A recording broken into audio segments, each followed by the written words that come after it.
Good morning mga kalapatid. Pigeon offshore update. Wala tayong upload ilang araw. Ito update natin yung ating mga kalapate. Bago tayo lumabas sa barko, nandito na sila. Ayan, naghihintay na sa atin mga kalapatid. Wala tayong trabaho ngayon. Medyo mauga-uga yung barko natin mga kalapatid. Pero hindi naman masyadong malakas, kaya hindi tayo aalis dito mga kalapatid.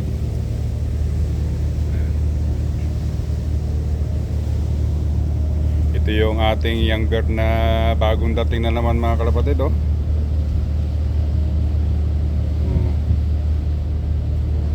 Mga payat. Bago kasi sila makapunta dito mga kalapatid kapag kayang-kaya na nilang lumipad.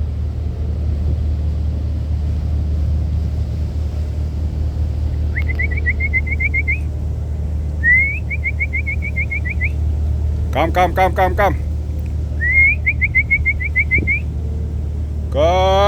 Eating.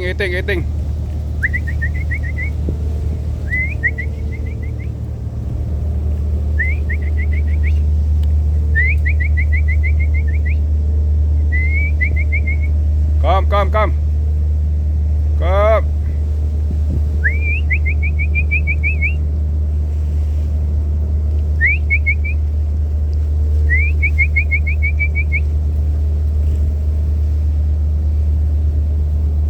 Mahihain yung ating kalapati mga kalapatid eh.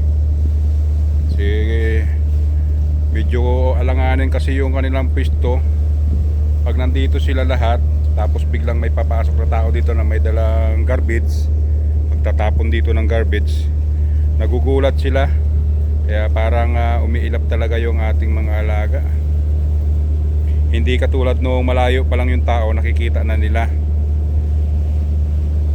Medyo iba-iba yung ganon. Pero yung biglang susulpot yung tao na may dalang plastic, iba-ibang kulay ng plastic, nagugulat sila, nagliliparan, kaya umiilap yung kalapati natin. Pero good news mga kalapatid, biglang dami na naman nila, oh. Naalala nyo mga kalapatid, nung nagpalit tayo ng barko, iilan-ilan na lang talaga sila, di ba? Pero after 2 months, tingnan mo naman, oh, ang bilis lang talaga. Dalawa-dalawa ba naman yung dadagdag sa kalapati mo, di ba? Walang kwan dito. Pag gusto nilang mangitlog lang sila. Hindi na natin sila pwedeng kwanin. Yung tawag doon, para hindi sila mangitlog. Eh wala eh, sama-sama talaga sila eh. Kahit nga siguro hindi nila asawa eh. Kahit asawa ni kumpare at ni kumare, patol-patol sila. Wala eh. Wala nagbabantay sa kanila sa platform, may sige lang.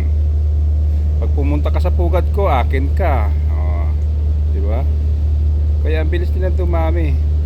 Kaya hindi mo masasabi dito kung sino yung mga kanila, mga palahi nila, kung kanino-kanino na yan.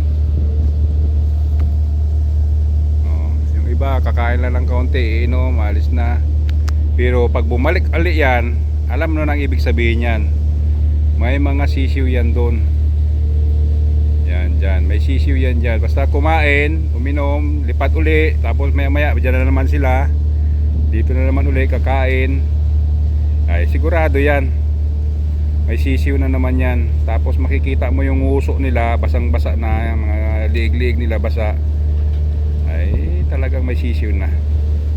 Ayun lang mga kalapatid. Ay napakadami na ng ating kalapatid talaga. Oh, di ba? Ayun lang. Maraming salamat. Please follow, like, and share and subscribe ang ating YouTube channel mga kalapatid. Bye bye. God bless. Mabuhay po tayo lahat mga kamangyan.